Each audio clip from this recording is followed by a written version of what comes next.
this is Bob Wells here, and welcome to Undercurrent Stories. This is the show where we hear about people's interests and uncover some fascinating stories at the same time. I hope you enjoy today's show.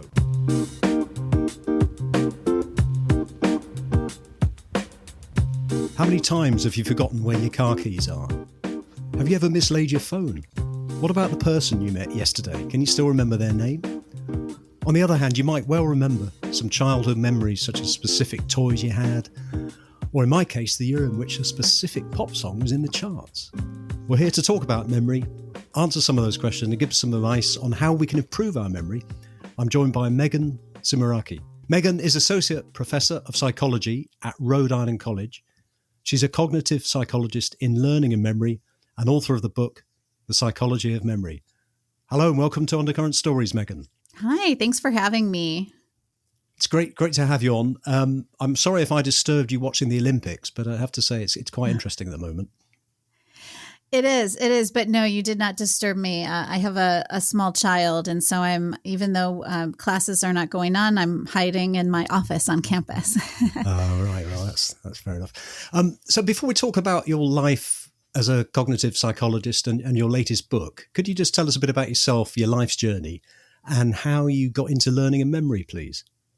Yeah. So as a kid, I grew up in Illinois, north of Chicago, pretty far north, about an hour drive north of Chicago and maybe like an hour 20 south of Milwaukee. So kind of right on that Illinois-Wisconsin line.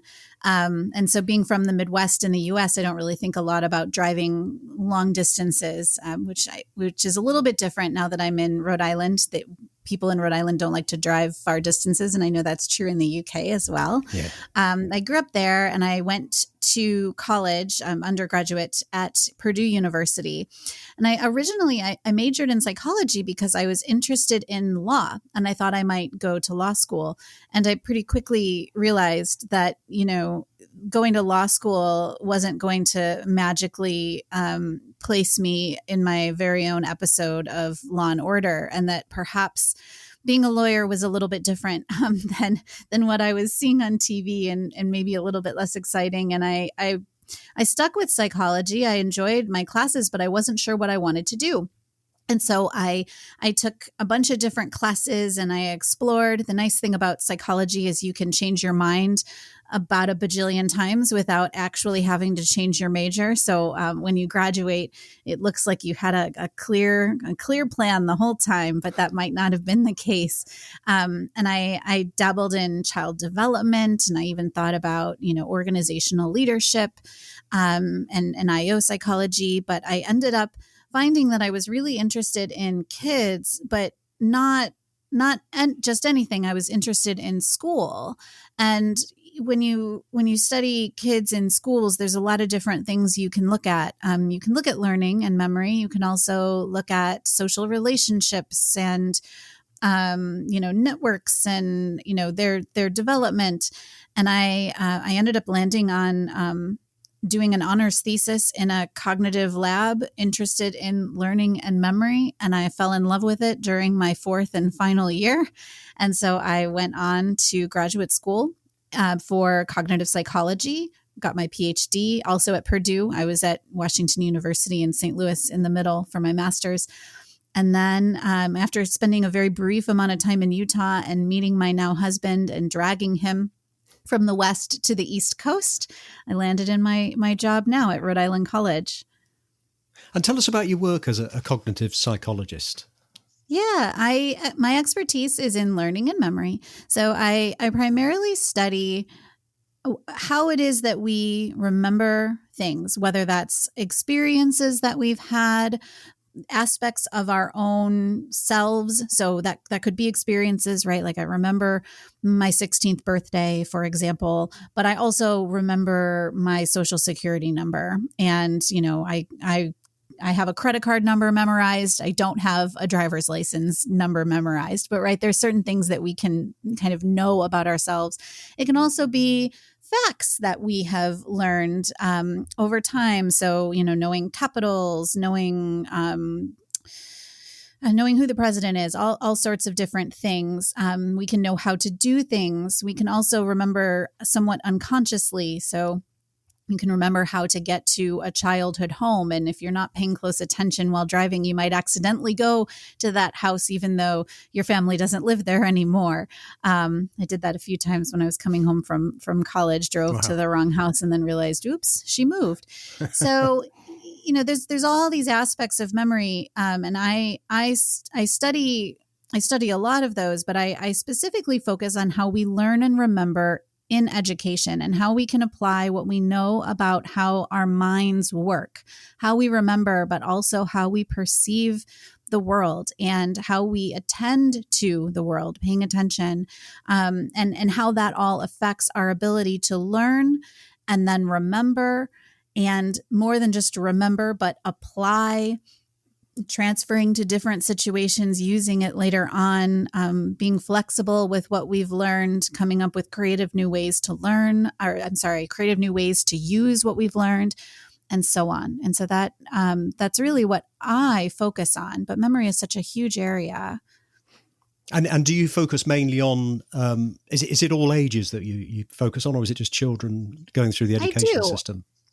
Yeah, so it's easier to study adults because we have a group of adults at the institutions, the universities and colleges where we teach. And so a lot of the research, especially early on, tends to be with young adults, the 19-year-old taking intro psychology, although in the US, those who are taking intro psych, it's basically everybody at university because of our general education system. It's not just the psychology students, but by and large, almost everybody takes intro psych. So it is still a restricted population, though we're talking about university students. But I also study kids. I've done research with fourth graders and high school students, and I keep up with the research across a range. And so I feel comfortable speaking about, how learning and memory works across the lifespan to some extent. And I will say the way we learn and remember is not massively different when we're young. A lot of the strategies that work quite well when we're adults also work pretty well with children. We just sometimes have to modify them, make them age appropriate, so that the children are able to engage in the strategies in a way that promotes learning and memory. That's interesting. And I guess we ought to start at the beginning in terms of memory. Is it possible to get a definition? I mean, I guess most of us would have heard of long-term and short-term memory, but I would imagine there's a lot more to it than that, isn't there? Yeah. So memory can be so many different things, right? We have to account for remembering things from our past and remembering facts, remembering things from a few minutes ago, but we also have to account for the times when the past is affecting us, but we don't necessarily consciously remember. So there's this whole area called implicit memory, which is when you are experiencing a memory, but you are not consciously trying to retrieve anything. And so our definition of memory needs to account for lots and lots of different things. And so the definition that I like to use is memory is anytime the past is being used in service of the present and the future. And so that can account for conscious trying to think back to your 16th birthday, but also can account for things like, remembering how to ride a bike, or, accidentally driving to the wrong house because, you just kind of went onto autopilot, so to speak. Yeah. And so that definition really encompasses a lot of different things. And it's the one that we use in the most recent book, The Psychology of Memory. Yeah, it's interesting, isn't it? I mean, there's all sorts of things I could talk about in terms of short-term and long-term memory. I mean, I mentioned it earlier. I can remember in the 70s when certain songs were in the charts. I could even probably tell you what number they were and how long they were at that number. And yet, wow. If somebody said to me, what did you have to eat at the restaurant 2 days ago? I probably couldn't remember, if I'm honest. And I wonder, is that because I'm not paying attention to it and I'm not sort of emotionally involved with it? Or is that just age or what? Probably, yeah. It's probably. I mean, I also don't remember what I had for meals a few days ago, and so to some extent, it's because we're not attending to it. We're not. It's not something that we are trying to remember, and it's not just that trying to remember, effortfully thinking, "I want to remember this," leads us to remember necessarily, but. you're eating meals all the time. It's very difficult to think back and remember what you ate at a particular meal at a particular time and place, because you can make a guess, right? I could say, oh, I probably had a salad, and I might be right about half the time in the summer, but that's not true remembering. That's just me knowing that often I eat that. And so I'm guessing. Really, in order to remember something, we have to attend to it in the first place. And often if there's no reason for us to remember something, we're not going to. Or if it's something that is so automatic, like locking your door, for example, or I do this constantly. I struggle to remember if I hit the lock button on my car as I'm walking away. And I often end up walking back towards my car and pressing the lock button over and over again until I get close enough to hear the beep. And then I'm like, okay, now I know I've done it and I can go to my office. That's important to do, right? I should lock my vehicle before I leave. I mean, it'll probably be fine, but I should be in the habit of locking it. But I don't pay attention when I do it. It's so automatic that I can never really remember, did I do it or not?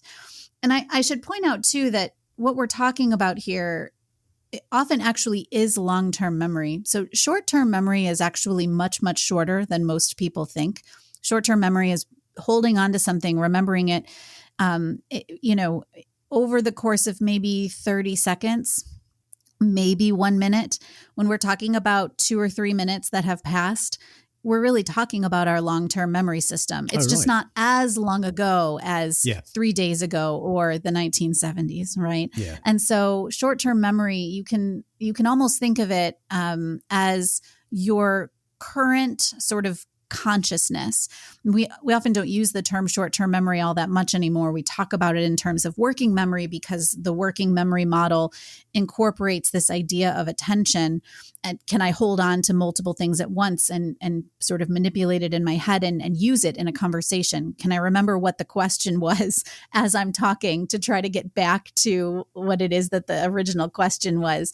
That's your working memory capacity. And that really is just very short, on the order of seconds amount of time. So would a good example of that be you go to a party or something, or a corporate event, and you're introduced to probably, 5 or 6 people, and you have to make a conscious effort to remember their name.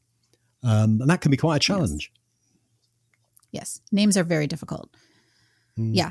And you are introduced to a person, a few minutes pass, and then you're back in conversation with that person and you're trying to remember the name. It's not in your short-term or working memory system anymore. You weren't, unless you were walking around going, okay, don't forget Jim, don't forget Jim. Then it would be, you'd be holding it in your short-term or your working memory. Yes. And that could be a strategy to remember maybe 1 or 2 names, but it's not going to get you very far. And you're not going to be able to carry on any other conversations. People might look at you strangely if you're muttering under your breath. But when you walk back up to that person and it's been a couple of minutes, you're trying to retrieve that name from your long-term memory. It just wasn't, that long ago, but it's difficult to do. And names are difficult because they're so abstract. So there are experiments where you give people lists of names that can also serve as more concrete things. So for example, the last name Cook.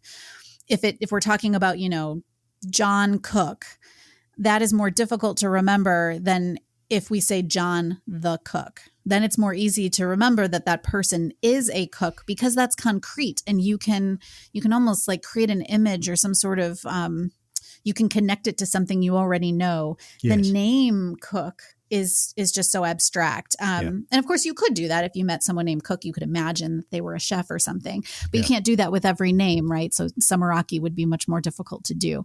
And so names are just particularly difficult. So if people had trouble remembering names, you're not alone. And why do we remember incidental stuff rather than what I would say is important stuff like somebody's name? We can remember something really almost silly, and yet some of the other stuff we find hard to remember. Why is that? Well, so to some extent, because it's distinctive, it sometimes makes it easier to remember, right? When something's really out of the ordinary, we tend to pay more attention to it. We might think about it more. And so that is something that we might be more likely to remember than the sort of mundane things that we're not attending to. I also think that, with something mundane, whether or not I locked my car, if I know I did it as I was walking away, I don't think about it again. So I don't pat myself on the back all day like, oh, you remembered to lock your car and you remembered that you did it the whole time you walked in. That's not something you really do. And so I think it's much more salient to us when we forget those everyday things. The time that I forgot my coffee and then went running back in and spilled it all over my pants. And then I missed the bus. And true story, there was actually a big event on campus, an event where this happens all the time in the United States. We had to lock down and the SWAT team came in. There was a shooter situation and ended up not being a mass thing. But I remember really vividly, I was not on campus that day because I spilled my coffee and missed the bus. Wow. And so, I remember because there's a reason to remember. It was very distinctive. But do I remember every single time? No. And so it depends on how distinctive or unique something it is. It depends on your ability to kind of link it or connect it to something else.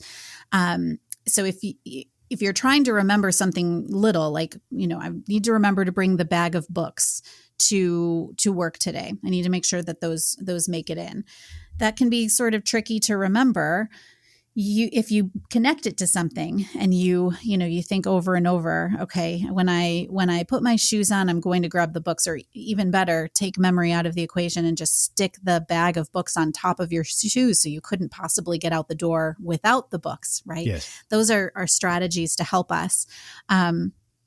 Retrieval practice can also help us. So if we bring information to mind from memory, that can help. So in the evening, say I need to remember the books, and then I wait a little while and then I retrieve it again and I retrieve it again. If I keep retrieving and practice retrieval, I'm more likely to remember it. And that works for little things like something you need to do or something that needs to happen, but it also works for remembering information, content that you might learn in school, for example. And that's really the types of things that I study.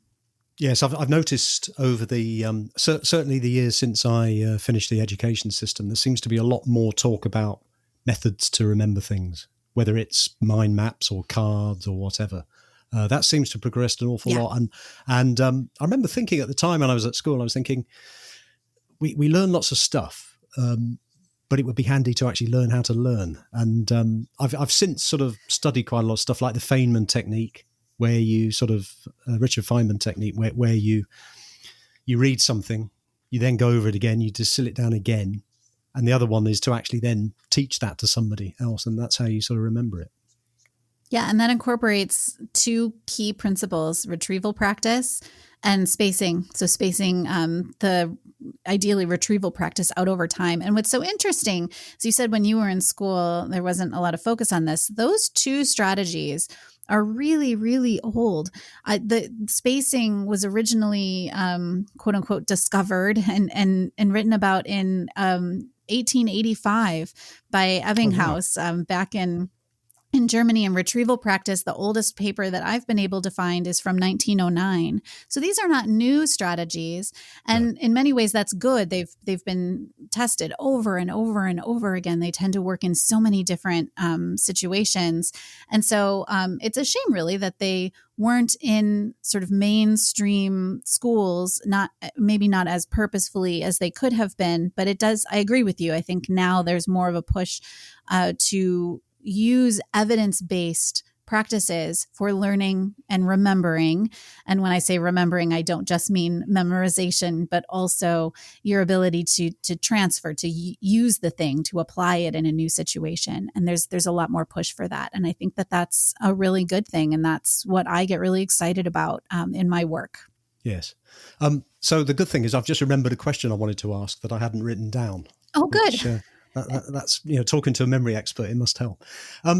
Senses. Now, I remember as a child where I lived, there were a couple of old cars abandoned, and we used to play in them as kids.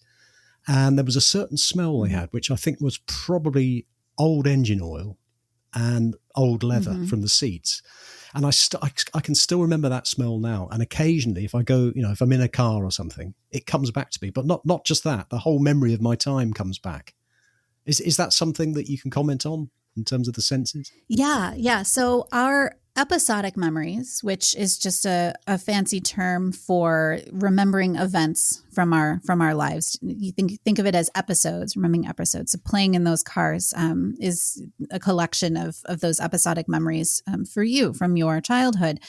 Those memories are attached to all of these different features that represent time and place. So it's not just that you remember that those cars existed or those cars were there, but you remember when you were a kid. Probably it's a bunch of different memories. It sounds like you did it more than once, but a time frame from, whatever years those were, whatever ages. And you probably remember some of the friends that you were with. Yeah. And maybe there are some other features like time of day and things like smell. And those types of features are attached to our episodic memories. That's what makes them episodic. Semantic memory is just remembering information, facts. And so those are sort of stripped of those types of time and place reminders. And so those features can all serve as cues. And all memory is initiated by some sort of cue to remember, whether it's someone asking you to remember something that happened when you were a kid, or someone asking you to remember information that you learned, or just something that pops up and reminds you somewhat randomly of something that's occurred. And so those smells are attached to your memory, and they get sort of consolidated with those memories and can serve as retrieval cues in the future. There are sort of even seasons can sort of serve as cues. So my son was stillborn in the summer of the longest day of the year, June 20th and 21st. And when the days are really long and it's very, very hot, I think about some of those memories come back to me. And I mention it in part because I wrote about it a little bit in the book, in the memory and emotion section, because it serves as a pretty good example of the types of memories that we can have when there's emotion, but also the acknowledgement that I may not be remembering everything accurately. I know as a memory researcher, even though it feels really vivid and it feels perfectly accurate to me, I know that it's not necessarily going to be perfectly accurate. And just because a memory is vivid doesn't mean that it's 100% true. There's a fair amount of fiction that ends up in there because all memory is retrieved from these cues, and we are piecing it together. It's not a filing cabinet. We're piecing it together each time. And so little errors can be inserted. Does that mean that if I remember something that I hadn't thought about for a year or two, and then I think about it and then it goes away again, I think about it in another year's time, that the errors that I've made in the last memory then become part of the new memory? Is that what you're saying? They can, yeah, they absolutely can. There's a lot of really interesting research where, the participants view an event, maybe a video or even like a slideshow or something, and then they're asked questions. And when they're asked questions, the questions can be a little bit misleading. It's purposeful in the experiment, but it can happen on accident in everyday life. So asking something as simple as picking a particular adjective. So how fast was the car going when it smashed into the other car versus, how fast was the car going when it contacted the other car? Those two words really imply two pretty different things. One of them implies that it was a little fender bender, and one of them implies that there was a massive collision and, like the windshield shattered maybe. And just using that word can influence the speed that people remember seeing, even though they all saw the exact same thing. Yes. And if you ask them then a week later if there was broken glass in the video, a number of them they're more likely to remember broken glass if the question used the word smashed as opposed to some other word. And so these little details can get integrated into our memories. There's also some interesting experiments where they ask about a stop sign when it was really a yield sign or vice versa. And they will remember the sign based on the question, not necessarily the one that was what they saw. And so you could think about all of these really kind of nefarious ways this could be used for evil, right? You could kind of plant things and ask questions, but I think it also just happens randomly. There's a misconception maybe, or you have an idea of what happened. And when you ask the question, you are participating a little bit in sort of what the response might be. And that's why Gary Wells, a memory researcher who's really interested in false memories and memory and the law, has done a lot of work in that area and has written a few review papers about sort of recommendations for law enforcement. And one of the big ones really is to ask a very open-ended question with as little detail as possible and let the eyewitness talk and generate. Don't ask a whole bunch of different questions or intercede or interrupt, because every time you do that, you might be affecting what the person remembers. He's got all kinds of other recommendations as well. And that's a recommendation for law enforcement when they're interviewing prospective accused people, is it? And that's interesting you should say that, because you got me thinking. You were talking about law earlier on in your consideration of a career. And you sort of think, actually, some of the language that the lawyers use, I guess, for juries to influence them, like smash or, it can have an effect on people. Yep. That language. Absolutely. Yeah. And dealing with memory and eyewitnesses. And I find all of that very interesting. I don't do a lot of that research myself, but of course, I'm as an avid Law and Order watcher, I find it very interesting.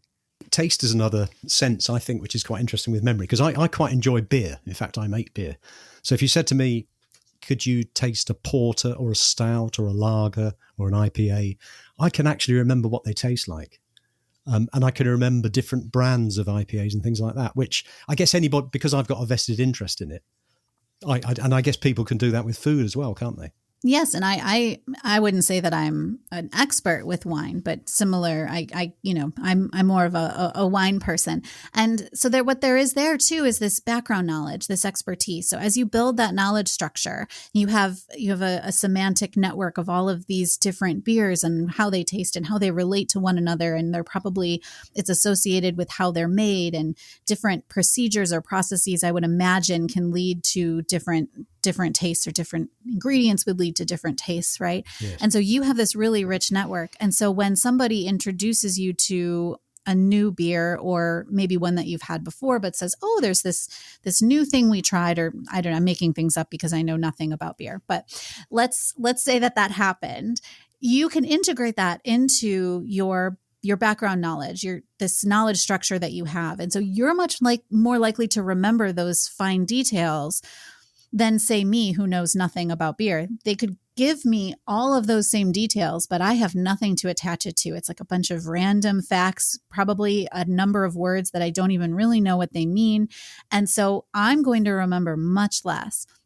Not because I'm less interested per se, but I don't have the background knowledge and that structure to integrate the new information in. And that affects memory as well. And I guess with wine, you're able to detect to a larger extent the variances in tannins and smoky and blackberry and stuff coming through if you like red wine. A little bit more, yes.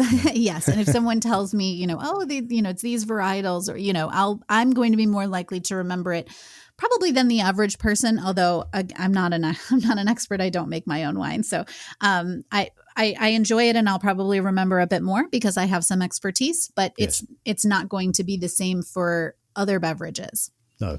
One of my friends was saying to me when I was mentioned that I was going to be speaking to you, he mentioned that he finds it very difficult to remember directions. Now, before sat-nav, we used to sort of open the window up and, excuse me, could you tell us where so-and-so is? And then the person would give you probably a series of 7 or 8 different directions. And he said he's always found it very difficult to actually remember directions. He probably remember the first couple. What would you say about that? And are there any ways that he could actually improve on that? Well, my sort of cheeky answer is write it down. Yeah. That's one way to remember it. To some extent, taking memory out of the equation can be helpful. We often think that we'll remember more than we do, and then we find out, oh, actually no. And so, if you're able, writing them down is a good idea. If you're unable to write them down, linking it to something that you know. So directions are special in that you need to remember them in a very specific order. If the order is off, the whole thing is messed up. And that's not always the case. Sometimes it is, but not always. And so because you need to remember it in a very specific order, if there's a way to connect it to something that you already know, or maybe connect the name of a street to something that you might be more likely to remember, that can be helpful, or coming up with some sort of bizarre image. So, for example, if I need to turn on Metcalf Avenue or something like that, I might think of a baby calf doing something, really strange, or maybe carrying a big M on his back. And so that's going to help me remember the street name Metcalf. And then, the next one, I'm going through directions. I've been trying to memorize how to get to my daughter's music class without my map app, because I go there all the time. I should be able to do it. The next one is Hillside. And I used to live on a hillside street. And so I can kind of, I imagine my little calf with the big M running down the street where I used to live. And then the next one, Broadway. And so then at the end of the street, there's this big Broadway production, right? So kind of making this rich, concrete, something that's kind of bizarre, something that is, it has imagery, can really help. Of course, you have to get the lefts and the rights correct as well. And that makes it extra challenging. But honestly, if you can write it down. Do you ever use that type of thing? I mean, it's not quite a memory palace, is it? But do you try and sort of come up with stories like that if you have to remember something? It's not exactly a memory palace, but it is very similar. And yes, I do use it occasionally when I need to remember a grocery list or something. And for whatever reason, I just don't have the time or the ability to quick write it down. But I will say, as a memory person, I know just how difficult it can be. And especially now with a very young daughter, she's almost 2. I just write things down because it just makes it so much easier. Well, you've got enough bandwidth, haven't you, doing other stuff? Yeah, I save my bandwidth for other things. Yeah. Yeah, I mentioned memory palace there. And if I remember correctly, hopefully, the memory palace is and it goes back a long time, doesn't it? The memory palace is this thing where, for example, you'll remember a childhood bedroom, and then you've got a list of things to remember. Say, I remember getting up, going to the bathroom, and you sort of do a journey and put different subjects and parts of the things you have to remember in that journey. Is that right? Yes, and you try to make it as sort of bizarre as possible and link it to the places. So, walking through your house in a childhood home or something that you remember really well. And so now the house becomes a cue. And because you know the layout of the house already, you don't have to remember that piece of it. And you know how you walk through that house. And so now if you attach the items that you need to remember, say items on a grocery list, in order along your route in that house, you now have a way to cue yourself using a walk through your memory palace to cue so that you don't forget any of the items. That's the idea. Does that work if, say, the following day you've got to do something entirely different? You can use the same route, or does it then become confused with what you did the day before? Yeah. So the people, it would get confused, right? So there would be interference. So people who use this strategy, there's actually memory competitors, like the Olympics of memory champions that use this, and they can memorize long lists, but they have to practice, and they have to practice putting those items into their very large memory palace. And it actually requires some maintenance. So they have to then kind of go through and clean out their memory palace. And I don't even know exactly how they do all of those things, but they make it sort of fresh so that they have a way to attach new things to their palate. So it takes a lot of practice. I think I'll stick to pen and paper. That's my thought too, right? In terms of aging, I mean, a lot of people sort of think, oh, as I get older, I'm not going to remember as much, and it's my age and stuff like that. And then, because dementia is obviously such a big thing at the moment, what is the connection between, do we lose memory as we age? And the second question sort of associated with that is, what signs should we be looking for if we are starting to become ill? Yeah. So we do lose some memories as we age, though, as I mentioned before, there's a lot of different components of memory. And we don't lose all of those in the same way. And so what we tend to lose relatively quickly, I say relatively quickly, our peak with processing speed and our ability to attend and react quickly, those things start to decline after your 20s. So you kind of your mid to late 20s is when that peaks. And then there's a decline. It's a slow decline, but you do start to decline at that point. And so I'm in my late 30s. And so I am past my cognitive peak in that area. But there are other things like vocabulary and memories from our past that we don't tend to lose in the same way. So we often as adults remember events from our kind of late childhood and early adulthood. So that time frame in like our, from like maybe 16 to 26 or roughly in that time frame, we tend to remember things from that time in our lives a lot more than other times. Yeah. And it's called the reminiscence bump. And those particular memories we don't tend to lose. If you remember it when you're 30, you're going to remember it when you're 40, probably as well. And vocabulary, we tend to pick up as we age. And that is, you can still learn new things and learn new facts. And so it's not that we lose everything as we age, but we do start to lose our ability to remember things quickly. We might be a little bit slower to access a word that we're looking for. We might be a little bit slower to process information, which plays a role. And, it might become more difficult to attend, which means we're more likely to do things like, oops, did I lock the car? All of those types of things are normal. As we age, if you or someone starts to notice this happening more frequently and noticing it's starting to affect activities of daily life, it's never a bad idea to mention it to a healthcare provider, because they're going to be able to kind of look at the full picture. And there are other things that can affect our cognitive functioning. So our brain is part of our body. And so there might be cognitive issues related to, say, thyroid levels being off, for example. And so it's never a bad idea to mention it, even if you don't think you necessarily are suffering from dementia.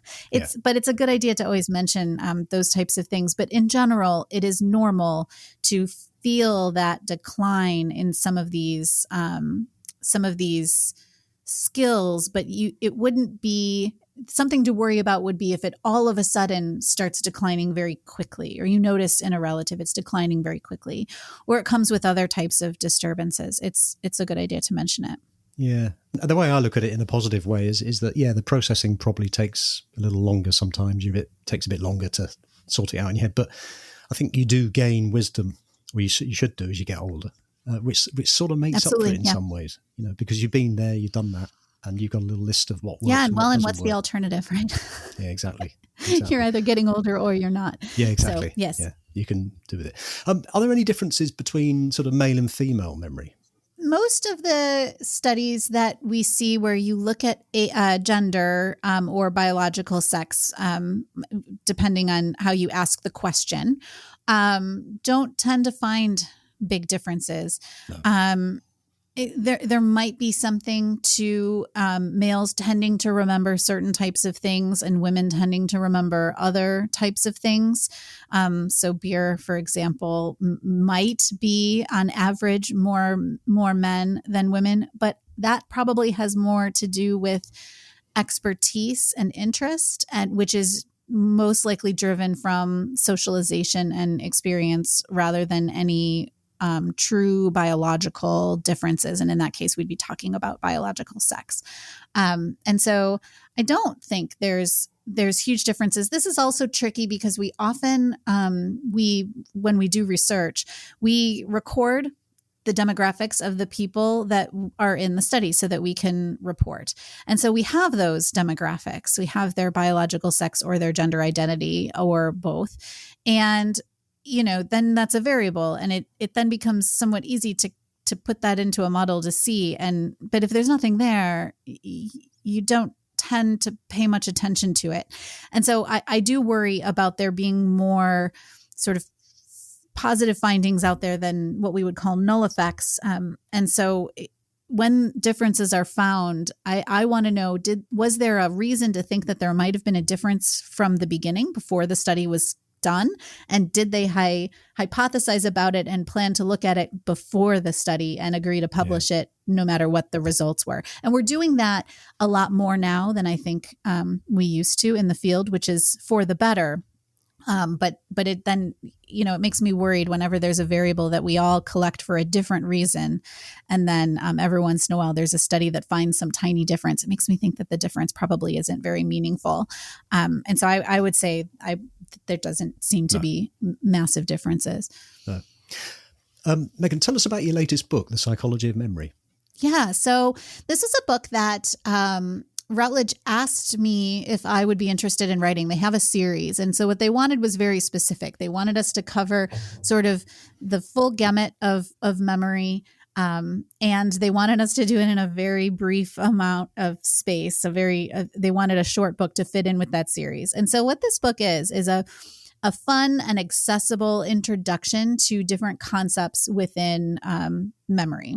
It's certainly not comprehensive. It's not a full textbook. It's not meant to be. And for many sort of, casual readers, that's a good thing. They don't want a textbook.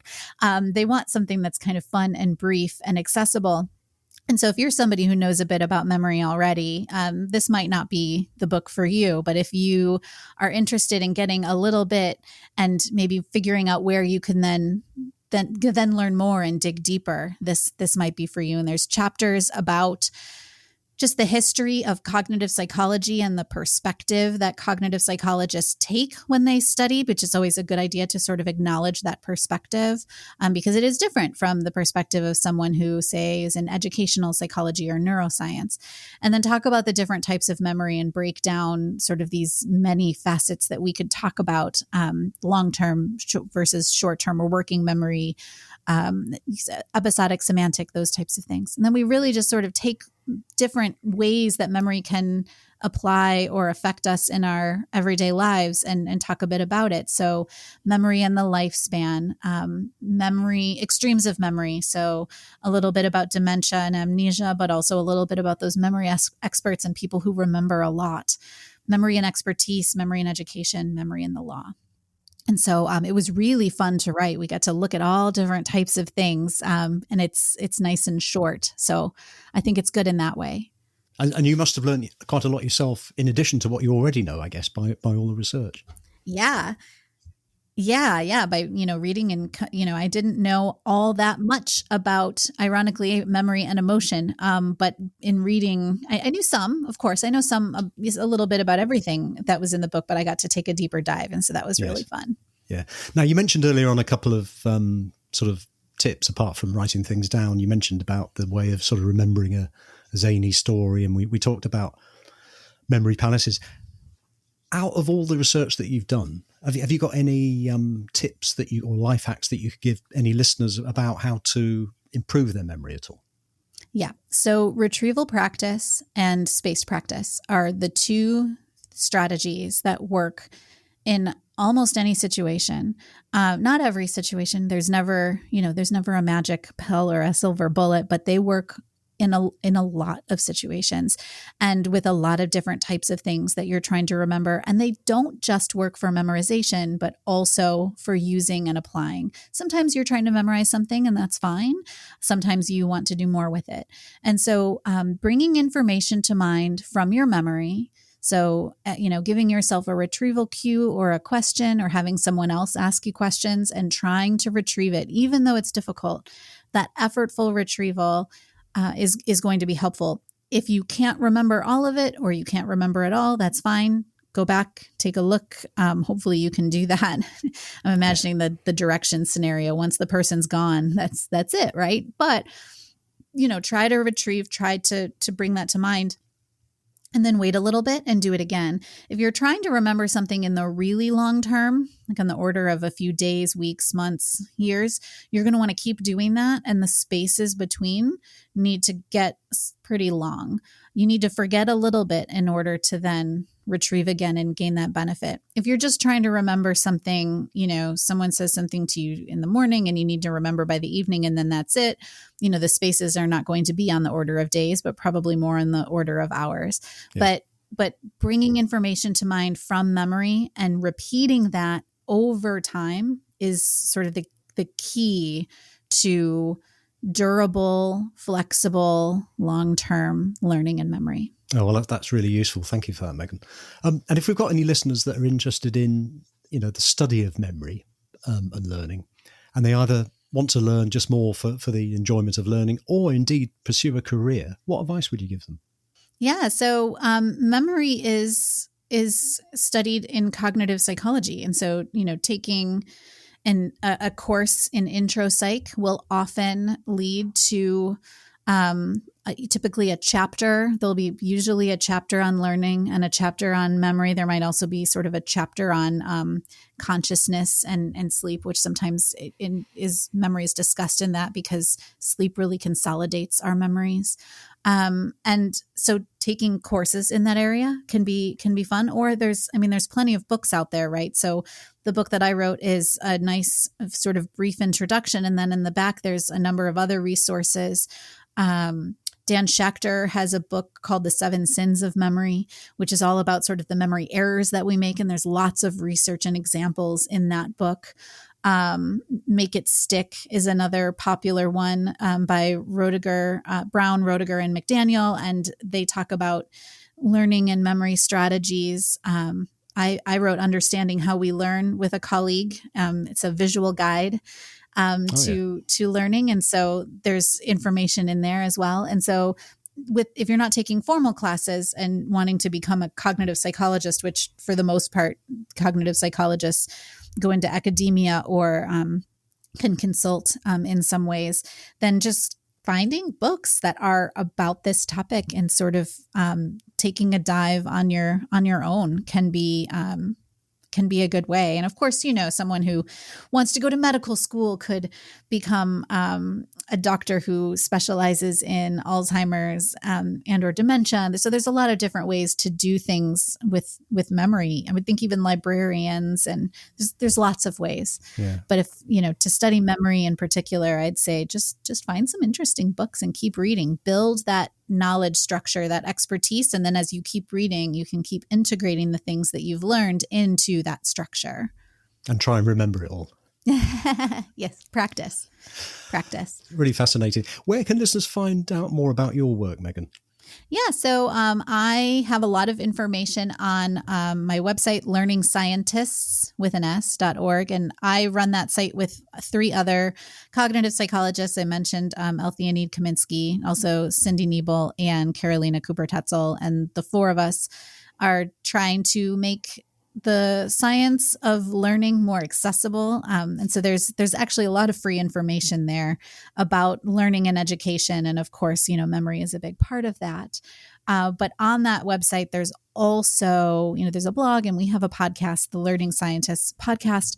But there's also a books page where you can find information about the books that I've written and also the books that other members on the team have written. There's 5 of them now at this point. So that's a place to go to find more information about me and my work and some of the things that I do.